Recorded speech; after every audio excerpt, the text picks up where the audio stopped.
করছি। এসপি আবার আমাকে খুন করার জন্য ঠিকে নিয়ে এসছে। উনি আমার বিরুদ্ধে আমাকে খুন করার জন্য আমি রাস্তায় গাড়িতে যা আসা করি সেটা দুজন সুপারি কিলারকে এসপি বরাত দিয়েছে যে হুমায়ুন কবিরকে গাড়ি অ্যাক্সিডেন্ট করে খুন করে দিতে হবে। কারণ হুমায়ুন কবিরের রাজনৈতিক মোকাবেলা করতে পারছে না, তাই হুমায়ুন কবিরকে এসব করার জন্য পুলিশের এসপিকে নিয়োগ করা হচ্ছে। অপেক্ষা করুন, আজ 10ই ফেব্রুয়ারি, 28শে ফেব্রুয়ারি আসতে দিন। ইলেকশন কমিশন ইলেকশনের শিডিউল ডিক্লেয়ার করুক। এসপি মুর্শিদাবাদ কোথায় থাকে, ওসি লালগোলা অতনু দাস কোথায় থাকে, মুর্শিদাবাদের প্রশাসন কোথায় থাকে, এটা আমার চ্যালেঞ্জ। আর কিছু করতে না পেরে শফিক বলে একটা তার ছেলেকে ধরে নিয়ে এসে আটকে রেখেছে।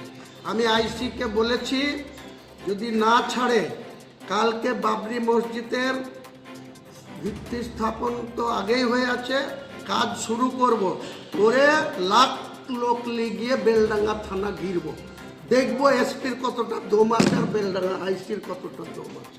কালকেই ঘিরবো বেলডাঙ্গার আইসিকে, যদি ওই শফিকের ছেলেকে না ছাড়ে। কালকে এক একটা ইট খুলবো বেলডাঙ্গা থানা, এক একটা ইট খুলে নেব, কত গুলি আছে, কটা চালাবে, আর বেলডাঙ্গা থানার ইট কালকে খুলবো। আইসির সাথে বোঝাপড়া করব, এসডিপিওর সাথে বোঝাপড়া করবো কালকে।